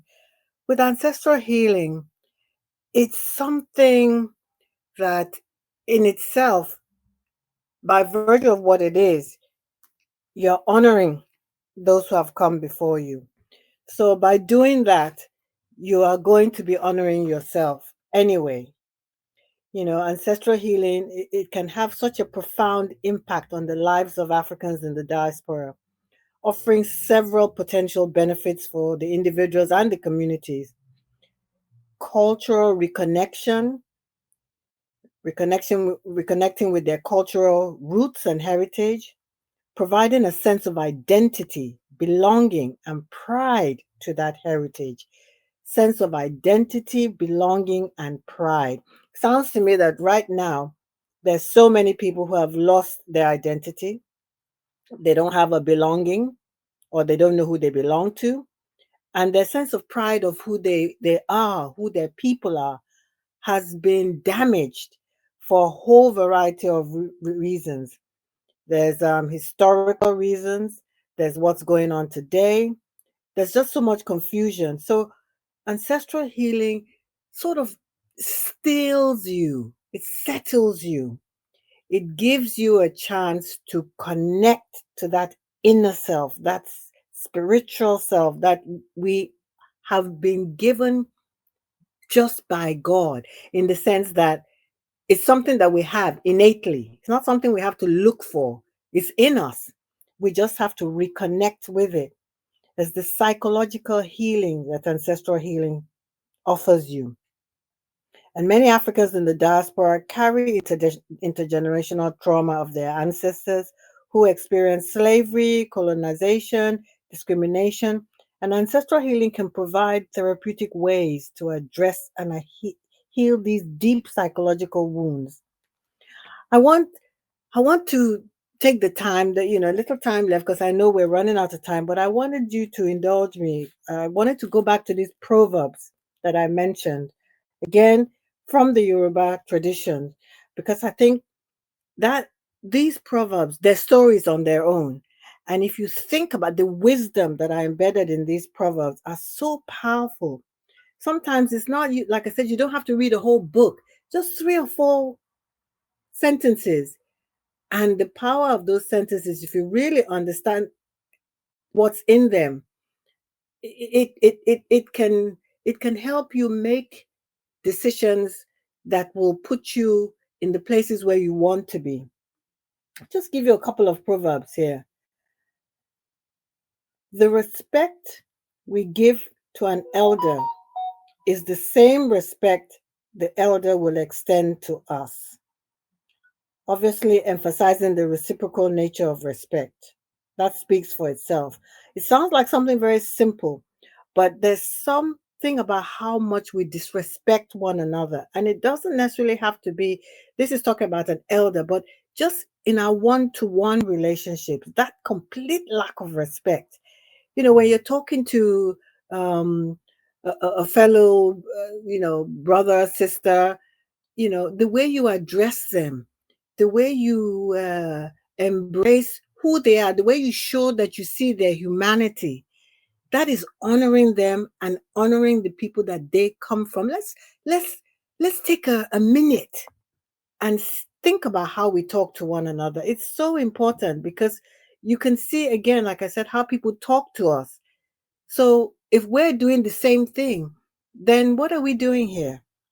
I'll give you another proverb. He who sweeps the compound diligently will eventually sweep beyond the compound. In other words, diligence and hard work lead to broader opportunities. Starting with the immediate responsibilities can lead to more significant achievements. Simple words, but very powerful and meaningful. These are some of the things that have been passed down to us. Listen to this. The tongue is what sets the words, and the day is what sets the tongue. How poetic is that? The tongue is what sets the words, and the day is what sets the tongue. This highlights the influence of timing and context on communication, suggesting the appropriateness of words depends on the situation. You see, sometimes we just talk very carelessly, and because we don't understand or respect language. And the Yoruba tradition is very intentional with the language it uses, very particular, because words are so powerful. What's that saying about something about I don't know, I can't remember the exact thing, but words can actually do more damage than the pen, so we, and we're now in a time in society where people say the most abysmal, disgusting, harmful things to one another. We shouldn't be part of that. We shouldn't be part of that. We should set ourselves apart from that. Speak with integrity. Speak with intentions of kindness, of warmth. Yes, when you have to speak firmly, you do that too. Don't get it twisted. But even within that, do it with dignity. So that's what I wanted to share. I hope that answered the question somewhat. Thank you so much. That is powerful. That is lovely. I like the way you approach it. Of course, I'm going to pass the mic to you after when we go around, so at least you let the people know how they can benefit from your service, because that is this is important. I remember before we started to record, I was saying something to the effect that this is a mission. It really is a mission. What we are doing here is a mission. People have a lot of benefit from that. And also the proverb that you share, they are inestimable. We can't even calculate the importance of them. But maybe I will suggest for another time, if it is possible to first say those proverbs in Yoruba, in your language, whatever is your language. Of course, you are coming from Yoruba culture, and then say it again in English, because that will give it more appropriation as the give it more. Yeah, please go. That's only if Brother Olatunji is not here, because his Yoruba is probably better than mine. But I'll try.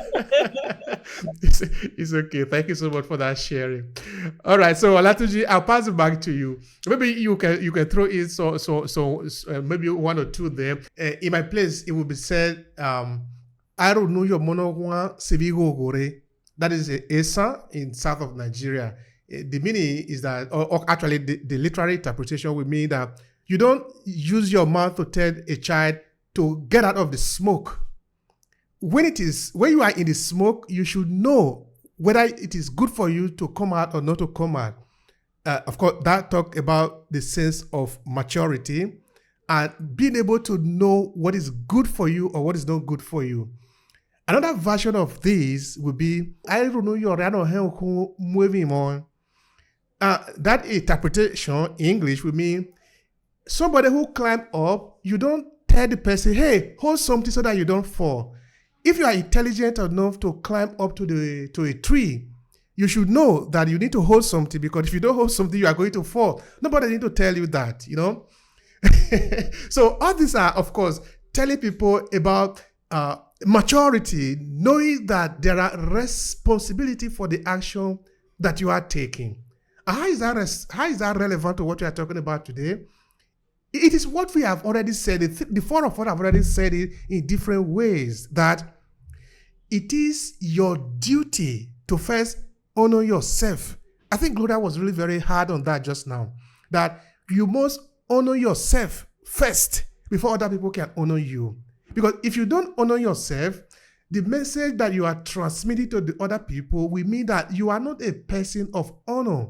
So they don't need to give you honor. But if you honor yourself, then they know that you are a person of honor.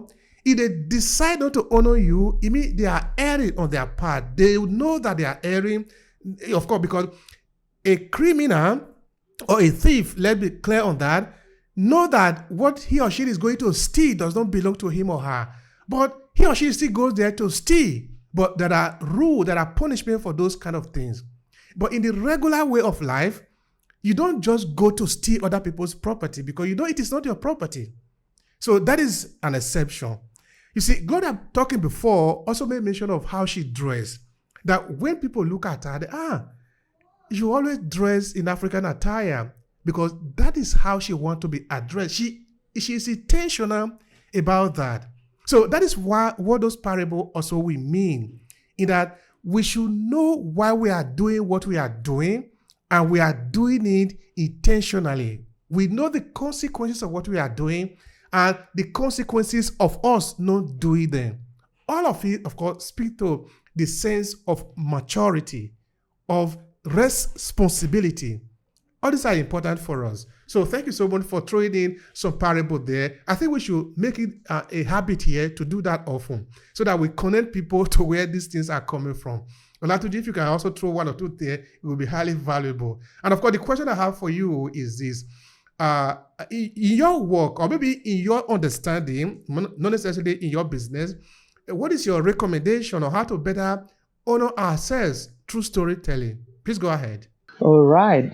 So interesting. Thank you so much for those parable, Madam Gloria. I really appreciate that. Please, in honor, anytime you want to, speak your own version of Yoruba, please feel free to do that. You're welcome. Yeah, so welcome. You see, these things, they are so powerful.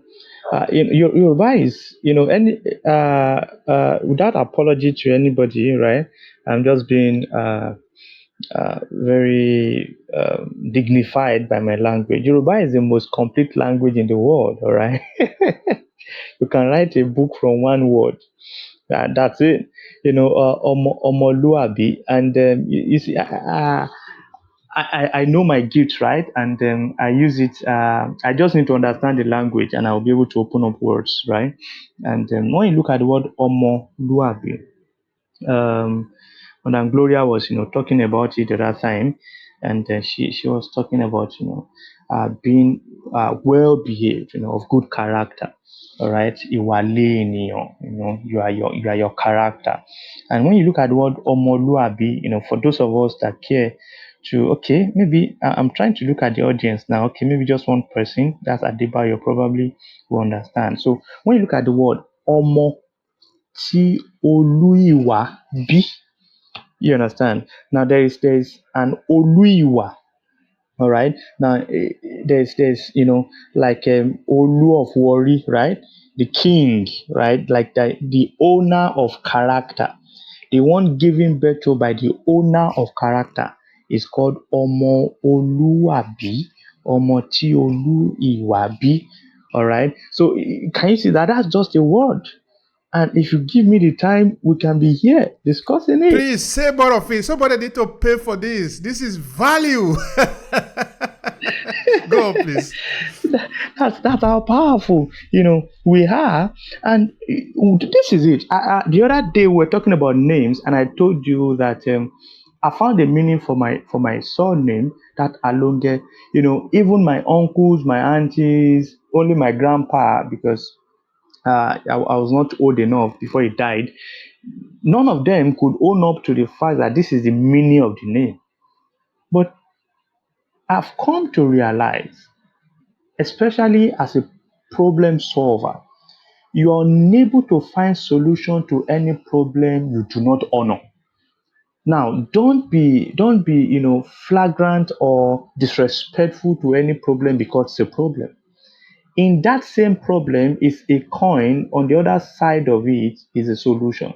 But if you do not know how to woo the problem, all right, woo, WOO, winning others over. If you do not know how to woo the problem, you don't see the other side of it, that is the solution. And that's very important. All right, we need to understand all of this, that everything that have come around have given us that opportunity for us to be able to make the best. So we just need to honor them enough. In good honor, I looked at my son name. Say, why would you people say, it's just there, it doesn't have any real meaning? Then they will just give an ad, they say, ewu mbeloko longe funra ewu, it's funny. That's not supposed to be the meaning of my name. And I sat down in honor and I looked at it. Come on. And I saw a ní ohun láti gẹ̀, a lóhun gẹ̀. Right? Now, where did that come from? You start seeing waste when you stop seeing. You start seeing waste when you stop seeing. Immediately you drop that bottle of soda, right, in Nigeria. You just put the bottle somewhere. You don't need it again because you just drank out the beverage inside. Somebody is coming for it. He needs it, upcycle it, to reuse it, or to recycle it. But to you, it's no longer valuable. Why is it no longer valuable? You started dishonoring it after you finished what was inside. Immediately you started dishonoring it, it becomes a waste. But at the point of the dishonor, at the end of the journey of that thing to you, somebody started its journey with it because of honor. Using emotional intelligence as a very strong methodology for personal development coaching that I do, it has given me a lot of advantage, and this is very important. One of the reasons why I like Indians so much is because of their high level of emotional intelligence. I just did a book now, and I'm waiting on one of my mentors from India, all right, to do the forward. The book is about emotional intelligence. Emotional intelligence at your fingertip. EI handbook for creative entrepreneurs, career professionals, and all of it like that. Now, this is very important. In every culture, whether you are colorful or colorless, we have emotions in people. And as long as you are able to pay attention to people having emotion, look at the word emotion. I have a definition for emotion. I call it the essential motion. All right? The essential motion. There are some motion that would happen. There are some that would make other motion to happen. An emotion is that motion, the essential motion. All right. So this becomes very important. It's an application that's so important for us to be able to honor ourselves. When you are emotionally intelligent enough, you know that, hey, what I just said now is making this person angry by the body language, even when they have not talked about their anger. And with time, you begin to realize that you are becoming more intelligent with your choice of word. You don't want to get people angry and now start, pacifying them. You don't just want to get them angry in the first place. So it's important that we transcend any limitation, walls of barrier, and come to meet one another as people who have got emotions. Relate with one another from that place of emotions. And that way, we are able to come back to the place of honor. There's an adage that says, ẹni tó bá sọ ilé nù, ó so àpò ìyàkọ́. When you throw away your people, you have just tied on your neck, you have just carried on your shoulder the bag of sufferings. When you throw away your people, You have just, it's like as you are doing it, you have just ordered for a big bag of trouble to carry about life.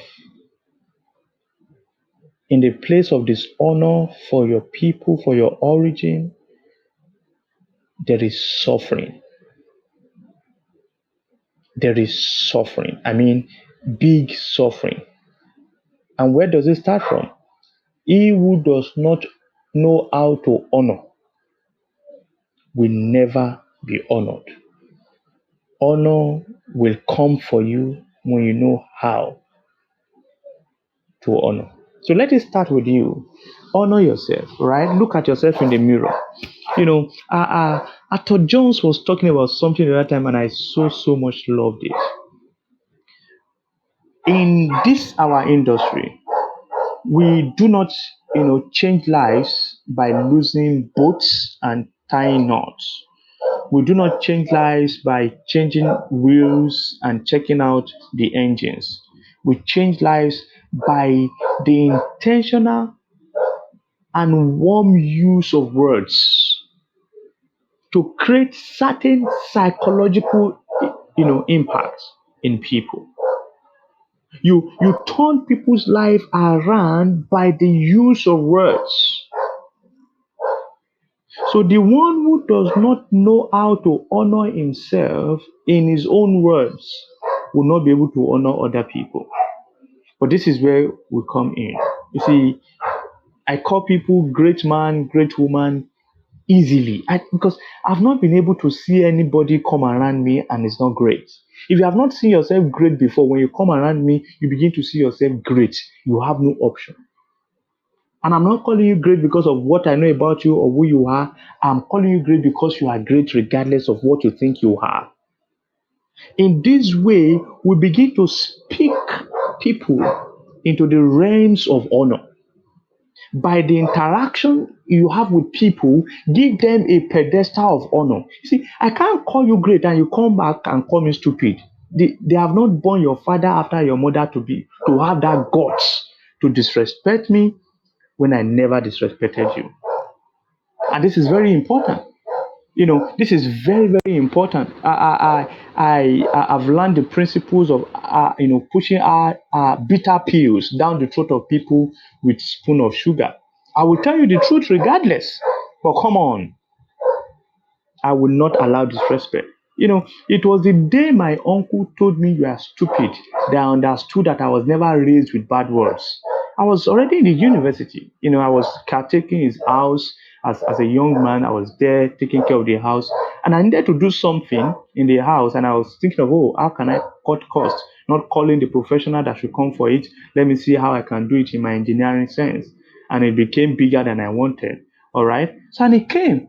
I said, wow, why did you not call the person that's supposed to do it? You are stupid. And the you are stupid landed on me like, a 50 kg bag of cement. And I sat down. That time unconsciously, I began to, query why this thing was painful. And I realized that my father, who I lived just 11 years with before he departed, never one day said to me, you are stupid. He never one day said to me, you are foolish. In the 11 years I lived with him, the strokes of cane that I got from him for my stupid attitude, let me put it that way, pulled together, because in Africa here they flogged us, right? That was how they were raised. We were raised to be reasonable people, right? That's part of the honor they gave us. They gave us that honor for our future, right? So I was very stubborn. Come on, I'm still stubborn, all right? I've just become much more in control of it, right? So I got a lot of strokes from this single man than all my teachers from primary to secondary. I mean, the least I would take for any offense is 3 strokes of the cane, at least. If I offend 4 times in a day, I will take for each time, not minding. This man will flog me and give me painkiller to, calm down my nerves. You know what that means. But this man was really still very caring that he never raised a wrong word at me or any of my siblings throughout the time he was with us. My mom would not even do that. So the day my uncle said, "You are stupid," to me, it was like the whole world was crashing upon me. I never had heard that before. I was not raised that way. It became so painful.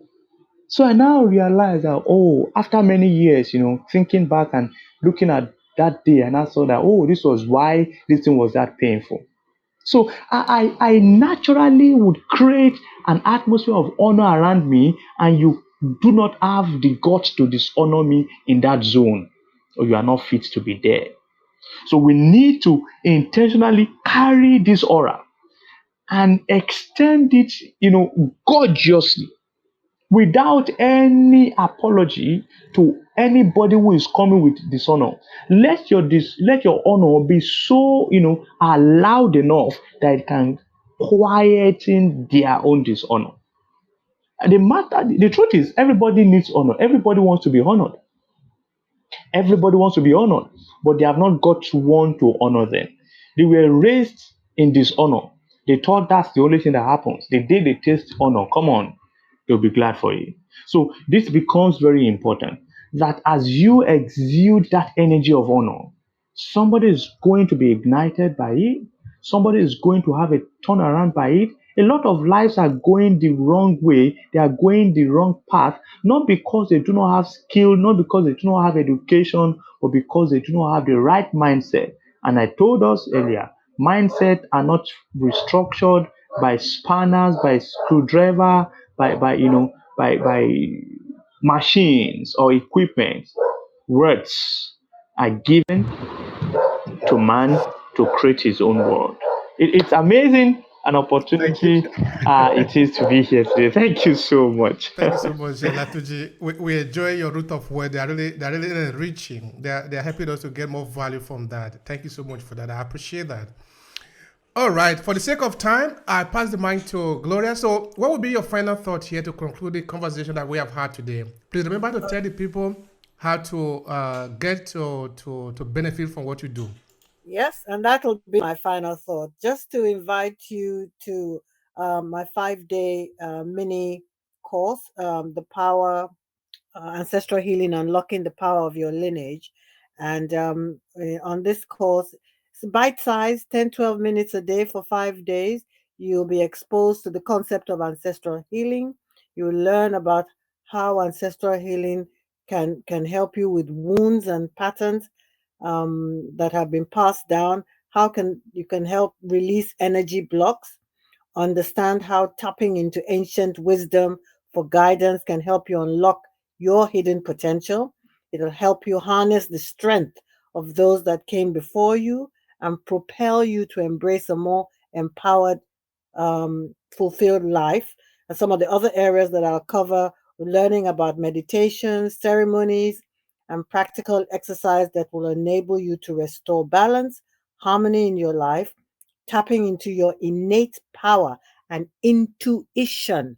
We all have intuition, but a lot of us are separated from our intuition. Help you activate your ancestral gifts and talents. I'm on LinkedIn and my website is gloriaogumbadejo.com. Check me out. Let's have a conversation. Thank you all for listening. Absolutely. Absolutely. That is important. All right. So, I pass the mic to Arthur John. Arthur John, what is your final take here? And please remember to tell the people how to find you.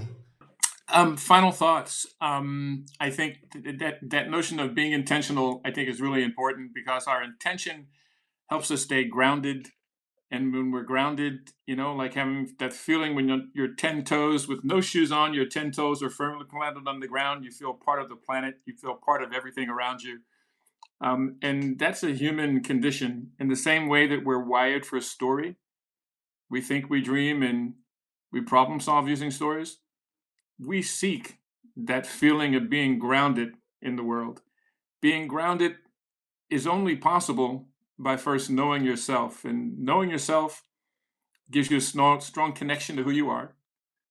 It gives you control over what you think and feel and believe, your emotional state. It helps you stay calm and connected to your core. It makes it easier for you to connect with other people that knowing ourselves and being grounded makes us much a better community member, family member. Uh, so being grounded is the key. In my practice, I do what I call life journey mapping, which is looking at the people, places, and experiences in your life that become the source material for your life, and the stories that come from those people, places, and experiences tell us the values that you embrace in your life, which guide you toward the North Star that leads you in your life. And with that North Star guiding you, you can be grounded and accomplish more in your life and do much more for the people that you serve in your business too. I'm on LinkedIn, Arthur Jones. There's a lot of Arthur Joneses, but if you put Arthur Jones with the one behind it, you'll find me in Tucson, Arizona. And I certainly love to do the work that I do, because it's not about me. It's about helping the people that I serve accomplish more. And Obehe, thank you for the platform again to be able to share that idea. Thank you so much, Arthur John. You are highly valuable. I appreciate you. All right. So Olatuji, it's your turn. Please share with us your final thoughts. All right, amazing. It's good to be here. Thank you so much, everybody. I want to appreciate each every one of us for joining us today. Adebayo, you've been here from the beginning. That's so lovely. Loic, you stayed all right from the beginning. Roga, so lovely to have us all here. Thank you so much. I appreciate each and every one of us. This is where to find me. I'm right here on LinkedIn, helping people and businesses to grow. And it's so good to know that people are really ready to become more intentional. Gone are those days that people just think that result can happen for them anyhow, without intentionality, and that's very heartwarming for me, because people are taking their life more seriously now, and they want to be more inclusive. They want to become that part of global ripple effect. All right, because what I do here has got an impact on somebody else somewhere in the globe. Tomorrow is going to be the beginning of something that will only happen one time in 4 years, right? Usually it's a quarterly, program for visionaries, people who have got visions, and you want clarity, you want alacrity, and you want to hit your comfort zone. You want to be able to be on your toes, taking action, and not leaving any stone unturned. So usually we have a quarterly vision challenge for such people who are so mindful of their vision. And then we have the advantage of having one this year that is going to happen in February, starting tomorrow, in the leap month of the leap year. And we're not going to have this opportunity again until the next 4 years. And then it's an advantage for you, if you truly have something big enough, you're going to be treated with all sense of honor, in understanding who you are and the power that you have got, and how to achieve the best for yourself. That's what I take pleasure in doing for people. All right. I don't want you to be the copy of whoever else you think is, the best in your life. I want you to be so much inspired to be the best version that you can be, because we are here to meet that person. Thank you so much. I really appreciate every one of us. Gloria Chino, thank you so much, my Eshe Gidigon. It's always a great pleasure to hear you, and I like the way you bring about the beauty of our language. I really appreciate that. Alafia Fungugu. I really, really appreciate that. Ato Jones, thank you so much. Thank you so much. When I see people open up words, it connects me with them, that we have got the same DNA.